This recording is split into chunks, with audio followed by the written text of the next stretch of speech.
যুদ্ধের সপ্তম দিনেও অশান্ত পশ্চিম এশিয়া, হামলা পাল্টা হামলা চলছেই। দুবাইয়ে নতুন করে ইরানের ড্রোন হামলার খবর পাওয়া গিয়েছে।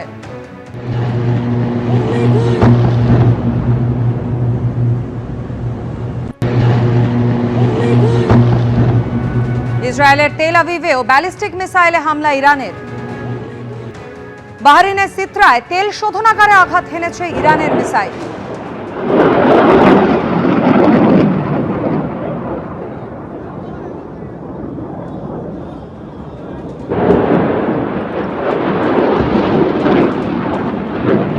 বাহরিনে আমেরিকার সেনা ঘাঁটিতেও বিস্ফোরণের খবর পাওয়া গিয়েছে।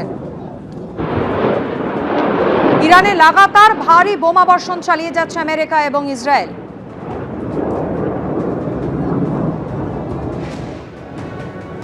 আর লেবাননে ইসরায়েলের হামলায় হিজবুল্লাহর এক টপ কমান্ডারের মৃত্যুর খবরও সামনে এসেছে। দুবাইয়ে নতুন করে ইরানের ড্রোন হামলার খবর, ক্ষয়ক্ষতির আশঙ্কা করা হচ্ছে।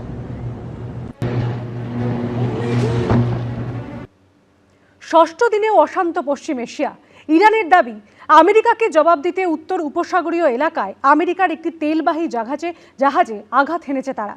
আর এরই মধ্যে পরমাণু অস্ত্র বহনে সক্ষম ডুমসডে মিসাইল পরীক্ষা করেছে আমেরিকা। পশ্চিম এশিয়ার যুদ্ধের আঁচ পৌঁছে গেছে ভারতের দোরগোড়াতেও।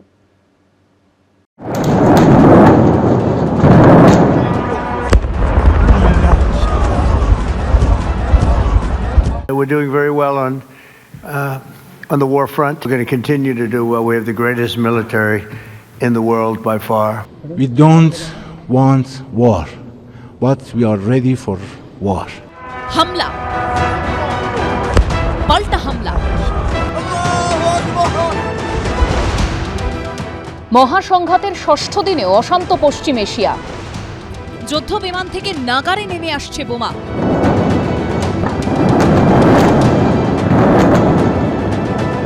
মিসাইল আর ড্রোনের মুহুর্মুহু হামলায় গভীর রাতের নিস্তব্ধতা ভেঙে খান খান। একদিকে আমেরিকার অপারেশন এপিক ফিউরি আর ইসরায়েলের অপারেশন লায়ন্স বোর, আরেকদিকে ইরানের অপারেশন ট্রু প্রমিস।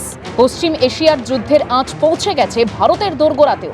ভারতের আমন্ত্রণে নৌবাহিনীর মহড়া দিয়ে বুধবার ভোরে বিশাখাপত্তনম থেকে ফিরছিল ইরানের যুদ্ধজাহাজ আইরিস দেনা। ভারত মহাসাগরে ইরানের যুদ্ধজাহাজকে ধ্বংস করে দেয় আমেরিকা। মৃত্যু হয় অসংখ্য নৌসেনার, প্রাণে বেঁচেছেন কেউ কেউ, তারা এখন হাসপাতালে। পাল্টা আমেরিকাকে চ্যালেঞ্জ ছুড়ে দিয়ে ওই একই জায়গায় ফের যুদ্ধজাহাজ পাঠিয়েছে ইরান। ইরান দাবি করেছে আমেরিকাকে জবাব দিতে উত্তর উপসাগরীয় এলাকায় আমেরিকার একটি তেলবাহী জাহাজে আঘাত হেনেছে তারা। এদিকে ইরানে বোমাবর্ষণের তীব্রতা আরও বাড়িয়েছে আমেরিকা ও ইসরায়েলের যৌথ বাহিনী। কিভাবে ইরানের একের পর এক সমর সম্ভার ধ্বংস করা হচ্ছে, আমেরিকার প্রতিরক্ষা দপ্তরের তরফে তার নতুন ভিডিও প্রকাশ করা হয়েছে। এরই মধ্যে পরমাণু অস্ত্র বহনে সক্ষম ডুমসডে মিসাইল পরীক্ষা করেছে আমেরিকা। ইরানিয়ান রেভলিউশনারি গার্ডকে 31টা ইউনিটে ভাগ করে দেওয়া হয়েছে। তাতে একটা ইউনিট যেটা মেন সেন্ট্রাল কমান্ড শুনবে এবং বাকি 30টা ইউনিট কিন্তু প্রভিন্সিয়াল অর্ডার শুনবে। তার মানে ফিল্ড কমান্ডারদের হাতে পুরো অটোনমি দেওয়া হলো। আমরা তীব্র থেকে তীব্রতর যেটা দেখছি, এটা কিন্তু আরও দিন যত ঘনিয়ে যাবে, ইফ দিস কনফ্লিক্ট প্রলংস, তাহলে কিন্তু we can see an intensification, we can see escalation of hostilities. Israel হামলার তীব্রতা বাড়াতেই প্রত্যাঘাতের মাত্রা বাড়িয়েছে ইরান। ইসরায়েলের দিকে লাগাতার মিসাইল ছুড়ে যাচ্ছে তারা।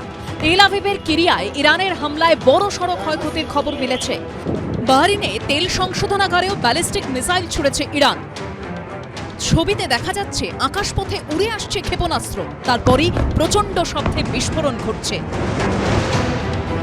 একাধিক জায়গায় দাউ দাউ করে আগুন জ্বলতেও দেখা গেছে। আমেরিকার বন্ধু দেশগুলোর পাশাপাশি এবার আজারবাইজানেও ইরান হামলা চালিয়েছে বলে অভিযোগ উঠেছে, যদিও ইরান তা অস্বীকার করেছে। 11টা কান্ট্রিকে মেরেছে ইরান, একজনকে না 11 জনকে। তার উপরে ওদের কাছে সাপোর্ট আছে হেজবুল্লাহ, হামাস আর হাউতি, এগুলো তো আছেই। তারা তো এখন ভিতর থেকে স্লিপিং এজেন্ট, চারিদিকে জেগে উঠেছে। তারা এখন অ্যাকশন নিচ্ছে, রেড সি আটকে দিচ্ছে, মেডিটেরিয়ানে দৌড়াতে হয়েছে ওর এয়ারক্রাফট ক্যারিয়ার নিয়ে। তো এইগুলো আমেরিকাকে ব্যাকফুটে নিয়ে যাচ্ছে। অর্থাৎ মহাশক্তিধর আমেরিকা ইসরায়েল যেমন ইরানকে উচিত শিক্ষা দিতে চায়, তেমনি ধারে ভারে পিছিয়ে ইরানও মাথা নত করতে রাজি নয়। আর তাই মহাসংঘাত আরও বেশ কিছুদিন চলতে পারে বলে আশঙ্কা। এবিপি আনন্দ। পশ্চিম এশিয়া যুদ্ধের আঁচ কার্যত লাগতে শুরু করেছে ভারতের গায়ে। ভারত থেকে ফেরার সময় ভারত মহাসাগরের বুকে ইরানের যুদ্ধ জাহাজকে টর্পেডো মেরে ডুবিয়ে দিয়েছে আমেরিকার সাবমেরিন। 24 ঘন্টার মধ্যে ভারত মহাসাগরে শ্রীলঙ্কার দিকে এগোচ্ছে ইরানের আরও এক যুদ্ধ জাহাজ। আর এই লড়াই চলছে ভারতের একেবারে গা ঘেঁষে। পশ্চিম এশিয়ার যুদ্ধের আঁচ কার্যত লাগতে শুরু করেছে ভারতের গায়ে। যুদ্ধ ছড়াতে ছড়াতে চলে এসেছে ভারতের দোরগোড়ায়। সংঘাতের আগুন লেগে গেছে ভারত মহাসাগরের জলে। বুধবার ভারত থেকে ফেরার সময় ভারত মহাসাগরের বুকেই ইরানের যুদ্ধজাহাজকে টর্পেডো মেরে ডুবিয়ে দিয়েছে আমেরিকার সাবমেরিন। এই হলো সেই হামলার মুহূর্তের ছবি। ইরানও 1 ইঞ্চি জমি ছাড়তে নারাজ। পাল্টা 24 ঘন্টার মধ্যে ভারত মহাসাগরে শ্রীলঙ্কার দিকে এগোচ্ছে ইরানের আরও একটা যুদ্ধজাহাজ। সংবাদ সংস্থা সূত্রে খবর, এই যুদ্ধজাহাজটিতেও 100 জন রয়েছেন। অর্থাৎ যুযুধান দুই দেশ আমেরিকা এবং ইরান ভারত মহাসাগরেই মুখোমুখি। আর এই লড়াইটা হচ্ছে ভারতের একেবারে গা ঘেঁষে। ভারত থেকে মাত্র 1000 কিলোমিটার দূরে, অর্থাৎ কলকাতা থেকে দিল্লির দূরত্ব যতটুকু ঠিক সেইটুকু দূরত্বে। We have the strongest and most powerful by far military in the world, and we will easily prevail. We're already substantially ahead of our. We entered in the negotiation table. But before that attack, we announced that we respond. We strong respond. This is our stand. ফেব্রুয়ারি মাসে ভারতের বিশাখাপত্তনমে নামে international fleet review 2026 ও মিলন নৌমহড়ায় অংশ নিতে এসেছিল ইরানের যুদ্ধজাহাজ IRIS Dena. Bharat ফেরত সেই ইরানি যুদ্ধজাহাজকেই টর্পেডো মেরে ডুবিয়ে দিয়েছে আমেরিকার submarine. An American submarine sunk an Iranian warship that thought it was safe in international waters. Instead, it was sunk by a torpedo. Quiet death. The first sinking of an enemy ship by a torpedo since World War II. Torpedo হলো এক ধরনের self propelled missile. Torpedo লক্ষ্যবস্তুর কাছাকাছি পৌঁছলেই বিস্ফোরণ ঘটে। মূলত যুদ্ধজাহাজ ধ্বংসের জন্য নৌসেনার টর্পেডো ব্যবহার করে। আমেরিকা জানিয়েছে, দ্বিতীয় বিশ্বযুদ্ধের পর এই প্রথম টর্পেডো মেরে শত্রুপক্ষের জাহাজ ডোবালো তারা। আর সেটা হলো ভারতের এত কাছে। শ্রীলঙ্কার দক্ষিণ দিকের বন্দর শহর গল থেকে মাত্র 40 নটিক্যাল মাইল দূরে ইরানি রণতরীটিকে ডুবিয়েছে আমেরিকা। ইরানিয়ান শিপকে মানে সিঙ্ক করেছে আমেরিকা, এবং তার নাম আইরিস ডিনা, এবং সেখানে 87 জন আমরা শুনতে পাচ্ছি যে দে আর অলরেডি ডেড। 37টা বডি বোধহয় রিকভার করেছে। তো ইরান অলরেডি আরেকটা বোধহয় জাহাজ পাঠাচ্ছে। যতটা ছিল, এটা খালি দুটো দেশের মধ্যে তো আর নেই। এই এসকালেশনটা ছড়িয়ে পড়ছে ওয়েস্ট এশিয়াতে, বিকজ ইরান তো একটা কাউন্টার রিটালিয়েশন করছে। ইরান যে এইভাবে কাউন্টার রিটালিয়েশন করতে পারবে সেটা আমেরিকা আর ইসরায়েল ভাবেও নি।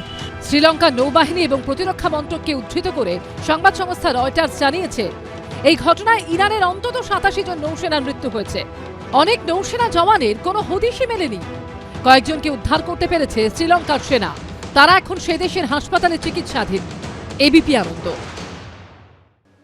এবিপি আনন্দ, এগিয়ে থাকে, এগিয়ে রাখে।